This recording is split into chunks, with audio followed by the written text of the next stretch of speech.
나오네.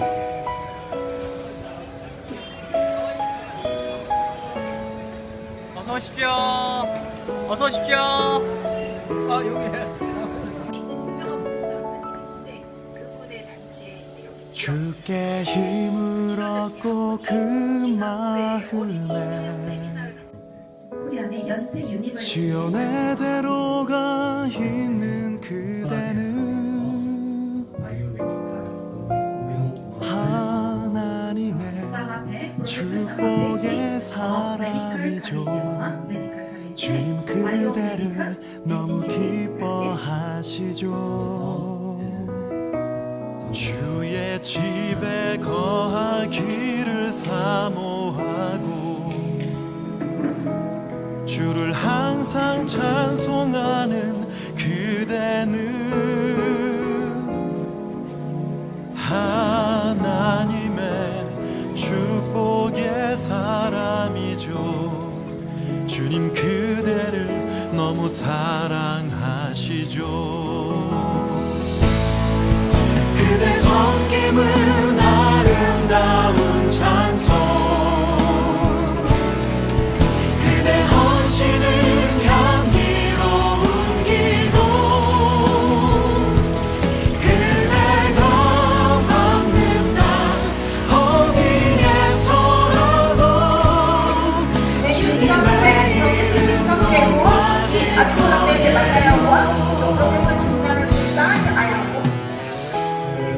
김다면 교수님께서 의과대학에서 의공학을 전공하고 계시는데 उन्होंने medical college में medical college का मैकेनिकल इंजीनियरिंग IT में काम कर रहे हैं।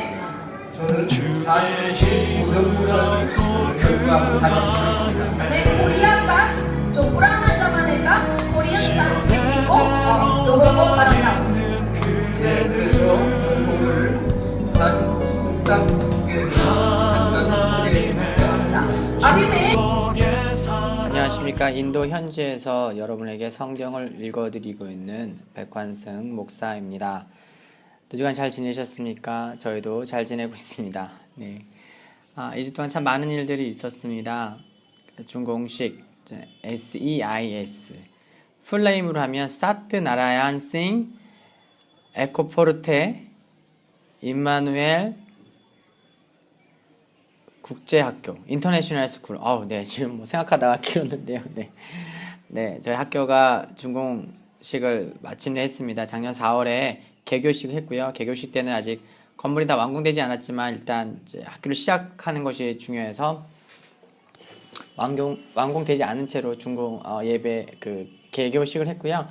이제 드디어 페인트칠까지 다 마치고 본격적으로 건물 준공식을 올렸습니다. 그래서 그와 관련돼서 여러 곳에서 손님들이 오셨고요. 저희는 그 준공식 준비로 아주 분주한 일정을 보냈습니다. 또 홍세교회에서 아키풀 지역에 교회를 짓기로 해서 또 첫 번째 교회 건축과 관련해서 담당자분들이 오셔서요. 이 지역 엔지니어들과 또 여러 가지들을 좀 상의했습니다. 저는 그분들 같이 모시고 현지 엔지니어들 연결하고 업체들 연결해서 이제 만나는 일들을 했습니다. 이게 그 기간 준공식 기간에 있었던 일이고요. 또한 산돌교회에서 김남현 장로님과 또 저희 장인어른이신 김석회 지사님께서 오셨습니다. 준공식도 축하하시고 또 저희 살고 있는 모습 이런 거 보기 위해 오셨고요. 아주 귀한 한 열흘간의 일정 그렇게 보낼 수 있었습니다. 또 그 기간에 학교의 발전기, 태양열 발전기 용량이 좀 적어서 업체와 함께 협의해서 용량을 대폭 9kW급으로 9kW급이면 에어컨도 돌릴 수 있는 용량이고요. 학교 전체 건물이 꽤 크다 보니까 사용하는 양도 많고 또 교사들이 늘어나면서 상주하는 인원들이 많아서 또 이제 여름이 오면 팬을 돌려야 되기 때문에요. 그런 용량을 늘리는 일도 했습니다. 또 그 빈톨리 지역에 우물 하나, 또 학교에 우물 하나, 또 귀한 분들이 헌금해 주셔서 우물이 필요한 곳에 우물 2개를 파는 일, 또한 진행되었죠. 한 2주 동안에 참 많은 일들이 있었던 것 같습니다. 네, 한국과학기술대학원 학생들 와서 계속 악기풀 종합개발 관련 정수기와 그다음에 이제 GIS, 그래서 이제 약간 이제 그 지도와 관련된 건데요. 각 지역을 이제 속성별로 정리하고 또 사진을 찍어서 뭐 어디에서든 각 지역, 그래서 뭐 다음이나 이런 데서 이제 뭐 전 세계 어디든 이렇게 구글 지도 같은 거 이렇게 보는 거 있잖아요. 현지 지도, 그런 거 진행하고 있습니다. 또 사랑의 교회는다. 그 한동대에서 상담팀 와서 상담 교사들과 학생들을 대상으로 한 상담과 교육 진행하고 있습니다. 처음에 시작할 때 몇 가지 영상, 또 중공식 관련된 영상 보여드렸고요. 욕심 같아서는 좀 더 잘 만들고 싶지만 네, 현재는 그 정도까지가 제 최선인 것 같습니다. 아무튼 그렇게 영상 만들었고요. 그리고 난징 에코에서 부교장 선생님 부부가 왔었어요. 그래서 조라고 하는 미국인과 그 다음에 아내가 이제 그 중국 분이에요. 중국 자매 이이라는 자매가 오셔서 아주 이곳이 되게 국제적인 공간이 되었습니다. 그래서 영어와 중국어와 한국어 또 힌디가 이렇게 난무하는 거기 안에서 어쨌든 뜻은 통하더라고요. 네, 그렇게 서로 대화하고 아주 재미있고 즐거운 시간도 보냈고요. 한동안 저희 공간에 수용할 수 있는 인원은 크게 오버해서 한 40명 정도가 이 한 공간을 차지하고 있어서 매우 바쁘고 또 분주하게 지냈습니다. 그 기간에 또 사랑의교회 박영환 선생님은 이제 귀국하셔서 또 인사하고 또 보내드린 일들이 있었고요. 네, 저는 삼형제 중에 둘째. 그래서 어렸을 때부터 남자에게만 둘러싸여 살다가 어떻게 하다 보니 이제는 아내와 딸뿐만 아니라 또 그 그레이스 선생님과 또 홍성주 선생님과 지영자매 이렇게 전부 다 지금 여자 이곳에서 어쩌다 보니 청일점이 되어 살게 되었습니다. 어떻게 이렇게 되었을까 하는 생각도 좀 하게 되고요. 게다가 지금은 상담팀 자매들 4명이 또 앞집에 살고 있기 때문에 네, 아무튼 그렇습니다. 이게 복에 겨운 건지 네, 하나님께서 그래도 형제 한두 명을 좀 보내주셔야 좋을 텐데 하는 그런 생각을 하고 있습니다. 인도는 지금 여름이 오고 있습니다. 여름이 오고 있고요. 31도, 네, 오늘 최고 기온 31도입니다. 기온이 이렇게 올라갔네요. 한국은 다시 추위가 기승을 부리고 있다고 하는데 건강 조심하시고요. 또 하나님의 은혜 가운데 늘 머무르시기 바랍니다. 오늘 말씀 보도록 하겠습니다. 요한복음 10장 31절부터 42절의 말씀입니다. 내용 이런 거죠. 예수님을 반대하는 사람들이 다시 예수님을 치려고 하자 예수님이 그들에게 반박하신 도대체 왜 나를 돌로 치려고 하느냐, 그 이유가 뭐냐 라면서 예수님이 반박하십니다. 그러니까 당신이 신성모독했소 라고 하면서 사람들이 예수님을 죽이려는 근거를 댑니다. 이 사람들도 자기 스스로 기만하고 있는 거예요. 스스로를 속이고 있는 겁니다.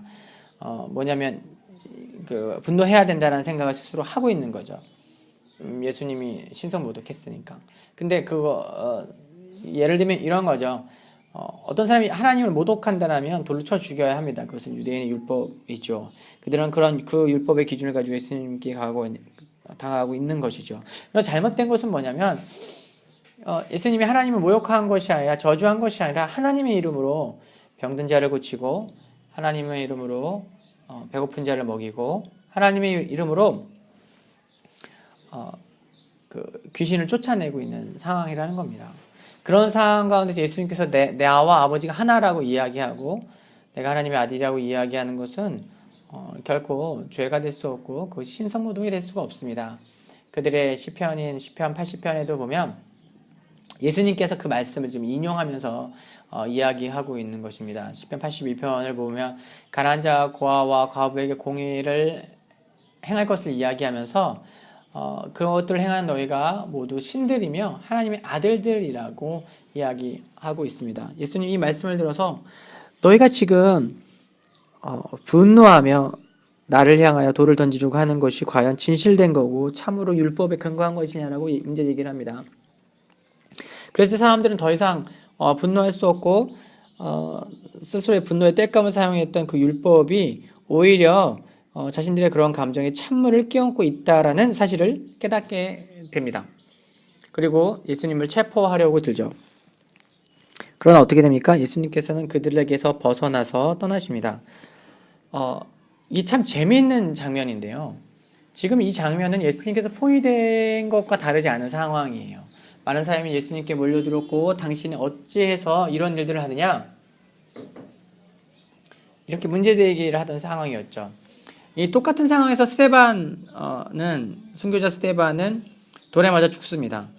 피할 수 있는 방법이 없기 때문이죠. 그러나 예수님은 그 장면에서 위기를 모면하셨을 뿐만 아니라 예수님을 체포하려는 그들에게서 그냥 벗어납니다. 성경은 예수님께서 어떻게 벗어나셨는지를 자세하게 묘사하고 있지는 않지만 분명한 것은 일상적이지 않은 방법으로 예수님께서 그것을 벗어나셨다라고 생각할 수 있습니다. 왜냐하면 사람들이 체포하려고 사람들이 한두 명 모였던 상황이 아니거든요. 사실 성경에서는 이런 장면들이 참으로 여러 번 나오고 있습니다. 요한복음에만 해도 7장과 8장에 보면 두 번이나 예수님을 도로 치려하거나 예수님을 체포하려고 하지만 예수님께서 그들을 피해 그냥 빠져나오시는 장면들이 나옵니다. 이런 장면을 보면서 제 머릿속에서는 얼마 전에 오스카 나무주연상을 탄 레오나르도 디카프리오 레버넌트라는 영화로 오스카상을 나무주연상을 드디어 오스카도 더 이상 외면할 수 없었다라는 이야기를 하는데요. 드디어 그 상을 받게 됩니다. 받게 됐던 레오나르도 디카프리오와 여러분 너무 잘 알고 계신 톰 행크스가 연애했던 Catch Me If You Can 라는 영화가 생각났습니다. 그 영화 아시는 분은 아실 겁니다. 미국에 실제로 있었던 아주 시대의 사기범이고 위조지퍼범인데요.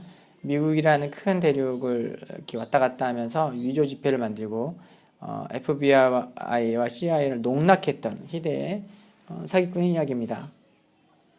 그 실화의 내용은 어떤 거냐면 이 위조지폐범이 지폐를 위조하고 이렇게 하면서 미국 전역을 돌아다니는데 너무나 신출귀멸하고 똑똑해서 잡히지 않는 거예요. 그리고 그를 잡으려고 계속해서 이제 FBI가 노력하지만 계속 이제 허탕을 치는 장면이죠. 그래서 영화를 보면 어떤 문제가 생기냐, 문제라기보다는 어느덧 범인을 응원하게 됩니다. 레오나르도 디카프리오, 도망 잘 치는 레오나르도 디카프리오를 응원하게 됩니다. 이렇게 일종의 스톡홀름 컴플렉스 같은 거겠죠. 네, 범죄자들을 인질들이 옹호하고 동정을 하게 되는 이런 상황들까지 들어가게 되는 거죠.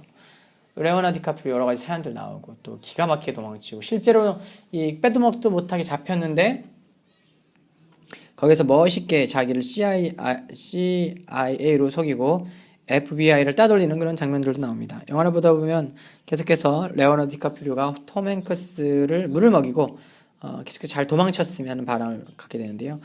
그러나 얼마 가지 못해서 결국 꼬리가 길면 잡히고 자신의 지혜와 자신의 능력을 다 동원해봤자 결국 한계가 오기 때문에 잡히고 맙니다. 아쉽죠. 네, 아무튼 영화는 그렇습니다.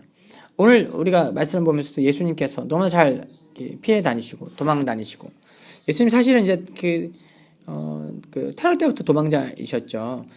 헤롯의 마술을 피해 애굽으로까지 도망가셨는데요. 사역하시는 내내 계속해서 도망치셔야 했던 장면들 우리가 어렵지 않게 볼 수 있습니다. 그렇게 도망 다니셔야 했습니다. 그것이 예수님의 운명이었죠.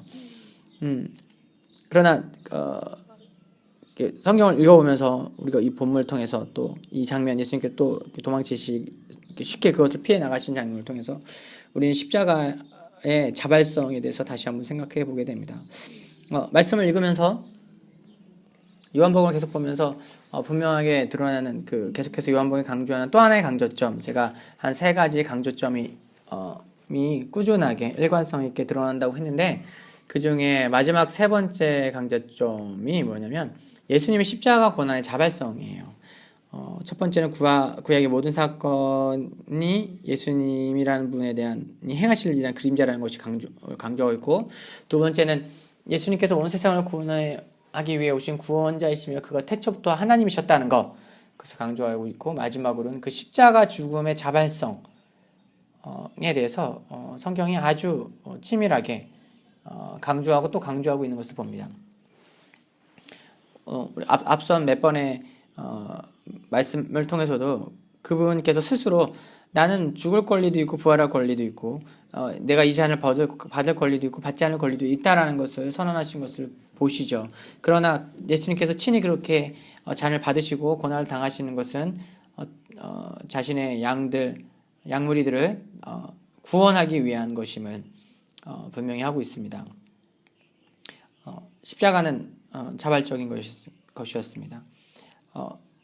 그 어떤 사람도 예수님을 강압할 수 없고, 그 어떤 자도 폭력으로 억누를 수 없고, 그 어떤 자도 어떤 술수를 써서 예수님을 함정에 빠지게 하실 수 없었습니다. 수많은 플레이어들이, 수많은 사람들이 각자의 지혜와 각자의 방법을 동원해서 예수님을 억압하거나 굴복시키거나 혹은 덫에 빠지게 하려고 했습니다. 그러나 예수님은 단 한순간도 그러한 술수와 그러한 거짓에 속지 않으셨습니다. 예수님은 계속해서 자신에게 주어진 길을 스스로 선택하시면서 당당하게 그 길을 걸어가셨습니다. 십자가를 향해 말이죠. 그런 의미에서 그리스도인의 삶도 예수와 함께 걸어가는 자발적인 고난과 자발적인 불편함을 감수하는 삶이라는 생각을 하게 됩니다. 그렇습니다. 예수를 믿고 따라가는 삶, 우리가 구원받고 하나님의 생명을 누리고 그 안에 느끼는 기쁨을 누리며 살아가지만 그것으로 충분한 것이 아니라 그 기쁨이 의미하는 참된 의미를 알고 그렇기 때문에 기꺼이 예수님의 제자가 되어서, 제자란 그 길을, 그 스승의 길을 따르는 자이겠죠. 그분 말씀대로 기꺼이 고난당하고 기꺼이 불편함을 감수하고 기꺼이 오해를 받기로 결정한다는 것이지요. 우리의 삶 가운데 참된 복음의 능력이 나타나기 위해서 우리에게 꼭 필요한 것 중에 하나가 이것이라고 생각합니다. 선한 일을 하고 또 그리스도의 길을 따라 살아간다는 것은 얼마나 우리로 하여금 스스로를 많이 포기하게 하는 일인지 모릅니다. 스스로 세상에서 지혜롭다 하지 못하게 해야 하고, 스스로 당연히 받을 필요가 없는, 당연히 감수할 필요가 없는 그런 불편함들을 감수하는 것, 그것이 바로 그리스도인의 삶인 것입니다. 말씀을 보면서 나도 기꺼이 고난을 당할 수 있을까? 나도 매 순간 불편함을 선택할 수 있을까? 사람은 참 얕고 사람은 참 죄인이어서 내가 기꺼이 고난을 당하며 기꺼이 불편함을 감수하겠다라고 생각하고 선교지에 나왔지만 어느 순간부터 나의 본성과 나의 마음과 내 중심은, 내 습관은 어느덧 조금 더 어떻게 하면 조금 더 편할 수 있을까? 어떻게 하면 조금 덜 고난스러울 수 있을까? 그것에 마음을 두고 또 고민하게 되는 것을 보게 됩니다. 우리는 자학을 통해서 어떤 구원에 이르거나 나를 쳐서 복종시키는 것을 통해서 성숙을 이루어서 나의 구원을 발생시키는 사람들은 결코 아니죠. 다만 우리는 그리스도의 길을 따라가기 위해서 주님께서 이미 이뤄놓으신 구원에 감격하고 그 가치에 동의하기 때문에 나와 다른 어떤 이들, 예수님께서 말씀하신 것처럼 지금 이 우리 안에 있지 않은 다른 양을 구하기 위해서 기꺼이 불편하고 고통스럽고 힘겨운 일들을 감수하며 그 길을 나갈 수 있어야 합니다. 하나님께서는 각 사람에게 다른 고난과 다른 불편함을 허락하시고 보여주고 계십니다. 부르심을 받아 선교지로 나온 저에게는 또 선교지에서의 마땅한 삶, 그것에 만족하는 삶, 주어진 사역을 하나씩 해나가는 삶, 그것들이 있겠죠.